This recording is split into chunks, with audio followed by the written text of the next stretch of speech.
Bonjour mes petits farfadets sirupeux, aujourd'hui je vous présente une curiosité de chez Areli Artima, totalement dépourvue de PTFE, sortie lors du deuxième trimestre 1980, époque épique s'il en est, dans la collection The Best of Marvel. Bon, on ne va pas se mentir, une série Artima qui refoule le vieux meuble comme Tata Jacqueline, dont les covers en carton sont durs comme marre. Et avec un grand format qui en font une curiosité rare pour les collectionneurs complétistes. Cette série avait pour habitude de nous proposer de nombreuses aventures de super-héros Marvel comme les 4 Fantastiques, Iron Man, Captain Marvel, Spider-Man ou Daredevil dont j'ai déjà fait une vidéo. Et ça, il y a pas long. Oui. Et cette fois-ci l'album s'intitule sobrement Daredevil Enquête. Gros travail de recherche chez les marketeurs de chez Aredi. Ben en fait... Alors quelle est la particularité de cet album, me demanderez-vous, curieux que vous êtes? Non. Et bah ça, je vais quand même vous le dire après le générique. Philippe, je sais où tu te caches. Viens ici que je te le dis. Non, appel remplacé. Appel remplacé. Ça va pas. Mais c'est juste insupportable. Arrêtez. Cet album Artima d'un fort beau gabarit regroupe les épisodes 69, puis 95 et 96 de Daredevil. Si l'épisode 69 a été publié dans le Strange 68 d'août 1975, les deux autres ne l'ont pas été, et on verra pourquoi. Mais commençons par parler du Daredevil 69 d'octobre 1970, écrit par Roy Thomas, dessiné par Gene Colan et assisté à l'ancrage de Sideshore. Il s'agit de la rencontre de Daredevil avec la Panthère Noire appelée chez Artima Pantherman, comme vous le constatez sur cette case. On apprend que T'Challa s'est séparé des Vengeurs dans les numéros 80-81 de cette saga, parce qu'il voulait se concentrer davantage sur ses élèves et lutter contre le crime organisé. Ah bon? Bon, moi je veux bien que T'Challa fasse dans le social auprès de la plèbe grossière, mais bon, avoir pour couverture l'identité de Luke Charles, un modeste instituteur des bas quartiers, c'est pas crédible, d'autant que tout le monde connaît le visage de la Panthère Noire, car sa véritable identité est déjà publique depuis de nombreux épisodes des Vengeurs et des 4 Fantastiques. Ouais, moi je me demande quand même s'il était pas un peu con.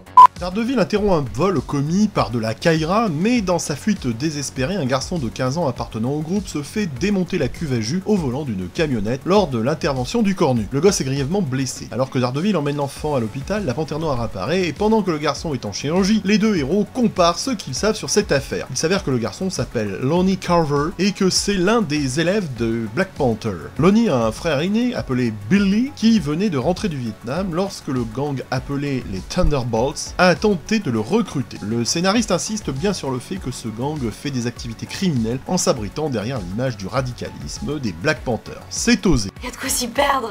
Quoi qu'il en soit, Lonnie survit à l'opération, mais les médecins disent qu'il semble avoir perdu la volonté de vivre. Daredevil et Black Panther traquent les autres membres du gang et découvrent que Billy le grand frère a également rejoint le gang. Mais en fait, c'est une opération d'infiltration qu'il a organisée par l'intermédiaire du procureur de district, prétexte pratique pour le scénariste qui peut dès lors introduire Daredevil dans l'histoire. Tout finit bien avec un Lonnie qui retrouvera le goût de vivre quand son frangin lui expliquera ce qu'il a fait. C'est vraiment super. Une histoire intéressante qui se suit facilement comme un lapin blanc.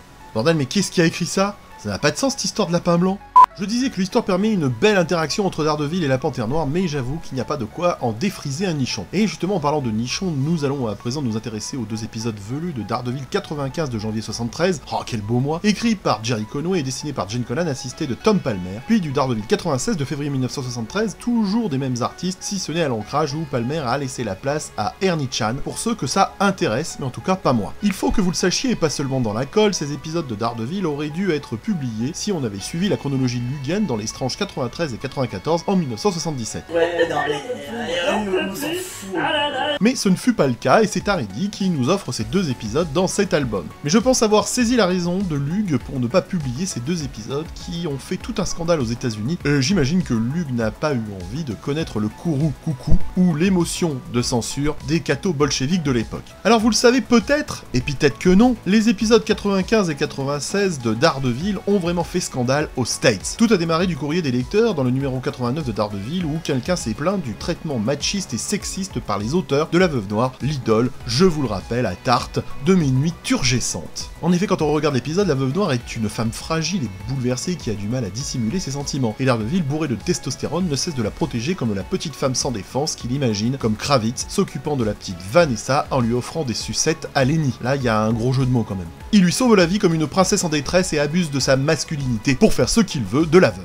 C'était la mode à l'époque. Il semblerait que des gens de lettres pas toujours recommandés se soient offusqués sans tolérance en soulevant des tolérances face à ce traitement réservé à la roukmout, et à bien y songer, il est vrai que même Jean Ferrat n'avait jamais été aussi loin dans la vulgarité. Enfin quoi, quand vous relisez les pages, c'est vrai qu'ils font passer Natacha pour une petite chose sans défense, sans parler du côté chauvin de Murdoch qui a été soulevé. Les critiques avaient été acerbes comme le peuple du même nom, je cite: Non seulement tous vos soi-disant héros sont des suprémacistes masculins, mais pratiquement tous vos héros féminins sont dépeints à partir de l'idée que se fait le machisme masculin, de ce à quoi une femme devrait ressembler. Contrairement à votre véritable sympathie pour les Noirs, les Indiens et autres minorités opprimées, vous ne faites que du bout des lèvres allusion au mouvement de libération des femmes. Marvel répondra de façon un peu bizarre, je cite: Marvel ne présentera à jamais un raciste noir ou blanc comme un héros. Mais il y a une différence majeure entre le racisme et le sexisme. Le racisme est accepté, même par ceux qui le pratiquent comme mal. Et Marvel a d'autres la théorie fumeuse là. Vous dites que Marvel ne dépeindrait jamais un raciste comme un héros? Alors expliquez-moi le cas de Medusa. Elle est ouvertement raciste envers les non-inhumains, et elle est parfois décrite comme un héros. Visiblement pour Marvel, les héros peuvent être quand même racistes tant que des races fictives sont impliquées. Eh ben ouais. J'ai raison ou pas? Oui. Et alors après, la réponse de Marvel porte sur le sexisme. Le sexisme en revanche est souvent difficile à discerner. Jerry Conway admet en fait qu'il n'avait pas réalisé que Daredevil traitait la veuve de manière sexiste, jusqu'à ce qu'une série de lettres comme la vôtre le convainque de réexaminer leur relation. Donc ce que nous essayons de faire avec Daredevil, et nous pensons que c'est plus réaliste, ainsi que plus dramatique, c'est de montrer la progression de notre personnage cornu, de chauvin masculin, à être humain complet au fur et à mesure de ses aventures. Est-ce que tout cela méritait de faire autant de bruit? En ce qui me concerne, comme pour Véronique, cela reste sans son. Bon, en gros, la Black Widow et d'autres super-héroïnes criaient des slogans de féministes au combat, mais c'est à peu près tout ce qui en ressortait à l'époque dans les BD. Et ces deux épisodes de Daredevil vont essayer de donner la part belle à Natacha, comme si la belle se réveillait enfin, telle une bonne sœur faisant une somme près de la baie. L'histoire nous parle de l'homme taureau qui se trouve en prison. Au passage, on ne nous dit pas pourquoi, et ce qui est une absurdité pétante et d'un obscurantisme fort peu lumineux pour le lecteur. Man-Bull apprend par un numéro du Daily News que Daredevil est désormais à San Francisco. Cette une du journal est assez intéressante, car on peut y voir l'annonce d'une série de Sergius O'Shaughnessy, qui est en fait le pseudonyme de Dennis O'Neil, un scénariste et poète maudit, moderné ou démodé, qui a travaillé pour un Marvel Palol béton, et non pas pour un Marcel Pagnol breton. Cette blague était de très mauvaise qualité. Cette phrase n'a aucun sens dans ce plan de l'existence. C'est de la merde.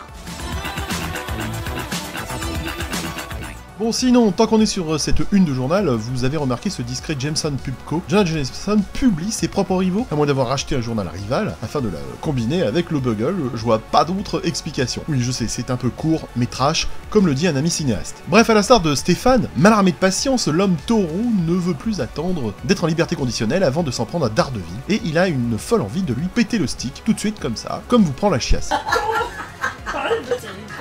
Il y a eu tout un pataquès au sujet de l'effet sonore dans le panneau où Man-Bull frappe les policiers, le fameux twat. On a beau mettre cette onomatopée à l'endroit, à l'envers, à l'improste, elle finit par monter à la tête et vous donner des maux de tête. Je me dois de vous éclairer, comme les cierges, Gainsbourg, sur cet effet sonore qui semble venir du Royaume-Uni, où il était parfois utilisé de manière informelle comme argot pour frapper quelqu'un. De dire que Conway savait le sens d'une telle utilisation semble par contre aventureuse, même s'il paraît que ce twat était connu dans l'Amérique des années 70, d'après ce que j'ai pu découvrir sur les forums américain. Eh bien voilà, mais c'est très bien. Bref, une fois sorti de tôt, le Man-Bull désireux de casser le cul à Daredevil organise un guet-apens, comme le dramaturge pêche à la courte ligne, espérant avec le temps ferrer un beau poisson. Oui, je sais, un peu de Boétie ne fait pas de mal. Mais c'est la Black Widow qui rencontre le Man-Bull pour la première fois, et là, on voit l'intention des auteurs de faire de la Veuve Noire le personnage principal de l'histoire. Enfin... Mais bon, elle ne finit pas la bataille car Ivan est blessé. Lors de la seconde rencontre avec l'homme taureau, Daredevil et la veuve sont là pour le combattre, mais Daredevil est abattu par l'homme de main de Man-Bull et gravement blessé. Et hop, les scénaristes essaient une fois de plus de mettre en avant la veuve noire. Ah! Qu'est-ce que c'est grossier? On les voit arriver avec leurs gros sabots. Normal pour affronter un taureau. Bref, cela met en place le prochain numéro qui est en grande partie une histoire solo de Black Widow. Et ça commence plutôt bien avec la veuve qui devient une dure à cuire apte à péter la gueule avec style au vilain antagoniste. Bon, pour les raisons de pagination, Haredi nous a privé de cette magnifique case, mais comme je suis généreux, je vous la montre car je l'ai retrouvée. Sérieux, dans la version originale, la bulle exprimant la colère de la veuve noire est quand même drôlement placée, vous ne trouvez pas? Oui. Bon, au moins l'intention des auteurs est bonne. Pour une fois, Daredevil et la demoiselle en détresse. Mais bon, Natacha, pas sans pierre de laisser le Man-Bull partir rapidement comme un Jésus marchant à tombeau ouvert dans un champ de linceul, afin qu'elle puisse obtenir de l'aide pour Daredevil. Matt est emmené à l'hôpital où un chirurgien lui sauve la vie. Natasha a vraiment le beau rôle, mais le dernier acte va tout détruire des intentions des auteurs. Oui, lors du dernier match de Black Widow avec le Man-Bull, on retrouve le schéma classique. L'homme-bulle et son homme de main, qui est un vil saint dont je n'ai pas l'estime, ainsi que le scientifique qui a créé la formule qui l'a transformé, ont un plan pour empoisonner l'approvisionnement en eau de la ville, transformant tout le monde en Man-Bulls. Là, j'ai pas compris le but, hein. C'est quoi ce stratagème qui sent le fruit de mer? C'est quoi le but? Et c'est là que le scénario tombe dans ses travers habituels. La veuve noire passe alors qu'ils sont sur le point d'empoisonner l'eau, mais elle ne les voit pas. Mais quelques cases plus loin, après qu'ils aient empoisonné l'eau, Natasha se présente avec un « Haha, tu pensais vraiment que je t'avais pas vu? Sauf que, bah, c'est trop tard maintenant, ma grande. Nous avons des empoisonnements dans toute la ville. Pourquoi tu les as laissés faire ?» Et du coup, bah, les auteurs font de la jolie Roukmout à un personnage tout droit sorti d'une 3ème techno-simulator. Va te faire branler, Trotskar. Et puis comble de l'ironie, elle se fait battre dans le combat final. Elle se prend un pain, et bien que rompue à l'exercice, elle est hors de service pour le reste de l'histoire. Regardez l'image et on sent bien qu'elle a du mal au culte. Et qui sauve la mise à la fin? Hein? C'est qui qu'on appelle dans ces cas-là? Ghostbusters! Mais non, c'est Daredevil, c'est-à-dire le gars qui vient de se prendre une bastos dans le fion et qui est sorti depuis quelques heures, ou peut-être même quelques minutes, d'une intervention chirurgicale. C'est un peu tiré par les cheveux, comme dans le livre de la jungle. Tout est gâché par cet acte final, après des tas de numéros où la Black Widow a joué les seconds couteaux, voilà une chance de briller qui est réduite à néant en quelques cases. Elle ne sauve pas la situation, et se fait même kickstarter le cul pour finir à garde d'Austerlitz. Et puis un autre problème concernant la dimension féministe de cet épisode est foutu en l'air avec l'intrigue de la journaliste nommée Lucretia Jones, qui en a assez de recevoir toutes les enquêtes nulles et qui finit par obtenir l'histoire de Man-Bull. Il y a de l'idée, mais ça fait vraiment pchit au final. Et puis bon, les gars, essayez d'être sérieux à l'ancrage. Dans l'épisode 95, d'après la coloration, Lucretia est une femme blanche, alors que dans le numéro 96, nous voyons qu'elle est noire. On ne fait pas grand chose avec elle ici, bien qu'elle réapparaisse, mais il est intéressant de voir que Gerry Conway a ajouté un personnage féminin avec une intention féministe, mais qui reste à l'arrière-plan quand même. Bon, il aura essayé. Et puis parlons un peu de Man-Bull et de son physique, n'en déplaise à Pascal. Bah déjà, il ne ressemblait pas à un taureau, comme le disait cette année-là l'étincelant Claude François, au style empoulé dont les chèvres belles dans le bain d'une discussion électrique. Et puis bon, il me semble que les taureaux sont végétariens, non? Je vous montre cette case censurée chez Haridi au passage. Et il est pas végétarien le gars. Le Minotaure ne l'était pas, gros. Bon, ok, c'est un homme taureau, donc il peut manger ce qu'il veut, mais la bave, hein? Pourquoi la bave? Pour montrer qu'il est un monstre horriblement muté. Et puis son nom, quoi, Man-Bull, c'est comme s'appeler Chaban, ça aide pas des masses. Référence de boomer.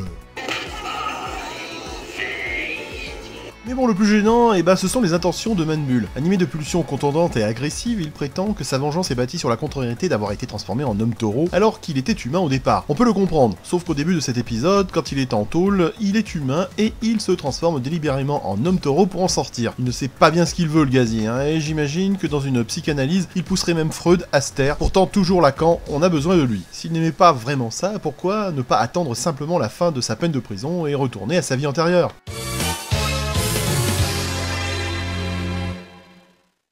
Voilà, je tenaise du verbe tenaiser, cherchez pas, c'est une conjugaison qui m'est propre, comme le monsieur du même nom. Je tenaise donc à vous présenter cet album Artima que j'ai trouvé dernièrement dans un heureux concours de circonstances, chez le vieux monsieur chinois, vous savez, au coin de la rue pleine de fumée. Outre ces incohérences au niveau du scénario, on comprendra pourquoi le contenu, en un seul mot, de cette histoire a défrisé les éditions Lug qui n'ont pas pris la peine de le diffuser. Un monstre baveux et difforme, et la polémique américaine autour de ces deux histoires ont certainement découragé les éditions Lug qui ont probablement eu peur que ça fasse également beaucoup de bruit de mots, c'est-à-dire calembour. C'est-à-dire pas compris, hein. En tant que complétiste, je suis quand même très satisfait de cette découverte. C'est vintage, et ça sent tellement le renfermé qu'on se croirait chez Anne Frank. Mais ça a son charme, et je ne jouerai pas les cuistres désolants comme ceux que tu trouves sur Twitter et qui ont l'habitude de cracher avec outrecuidance sur tout ce qui leur tombe sous le nez. En fait, je me suis bien marré à lire ces aventures aux intentions plurielles mais si singulières. Il est curieux sociologiquement parlant car on voit comment les auteurs de l'époque voyaient les femmes et comment ils les traitaient en BD, avec de bonnes intentions certes, parce qu'ils se rendaient compte qu'ils avaient une vision pourrie, mais au final, ils restaient très maladroits avec un grand M comme dans Jean-François. Mais bon, c'est l'intention qui compte, vous me direz. Certes, mais si c'est pour faire encore plus grotesque, bah peut-être qu'il vaut mieux s'abstenir ou savoir s'écraser comme Mike Brandt. Personnellement, au-delà de la vision masculine et surannée de la femme des années 70, qui se rapproche le plus de la célèbre Mélanie, la pompe à zob, que de la pugnace Gisèle Halimi, j'avoue que traiter mon adorable Natasha de la sorte, je vous rappelle qu'elle est la seule héroïne capable de souiller mon évidence quand je la regarde, et bah moi, ça me défrise le pubis et me rend finalement, comme Guillaume, un peu lunaire. Car Natasha est une femme de caractère qui n'a techniquement jamais pu être une petite chose fragile quand on sait ce qu'elle a vécu et d'où elle vient. C'est une slave, une russe qui plus est... Vous êtes un communiste, ça crève les yeux. Et nous le savons, et pas seulement de Marseille, ce genre de nana, et bah c'est pas le genre à jouer les précieuses, ça serait ridicule. Les gens d'esprit, ou d'esplat, pour les plus mélodieux, auront relevé ma boutade. Ça ne rigole pas avec ces filles-là. Un communiste, communiste, communiste. Alors je sais que beaucoup estiment que Jen Collan comme un poète plus haut que son culte, mais moi je ne raffole pas de ces arts tristes, et même si à l'instar d'Albator demandant une greffe de cornet, je veux bien fermer les yeux sur certaines monstruosités artistiques de cette BD, je ne lui pardonne pas d'avoir lifté et meurtrier la belle Natasha dans cette case d'Afrique. Franchement, en regardant ses expressions du visage, je peux vous dire que je n'ai pas aimé ses airs. Voilà, j'espère que vous aurez apprécié cette insoutenable légèreté des lettres de mon flot rantin qui m'a permis de naviguer sur ce discours fleuve. N'achetez pas chinois, laisse pause blow pour encourager mon boulot. C'était Bob Zombie dans le tube, le prince de la bulle de love sur le net. On se retrouve tout bientôt. Bisous velus. Philippe, je sais où tu te caches. Viens ici que je te bute. Non, laissez-le. Non, Abdel Rabdafri. Mais enfin, ça va pas. Mais c'est juste insupportable. Arrêtez.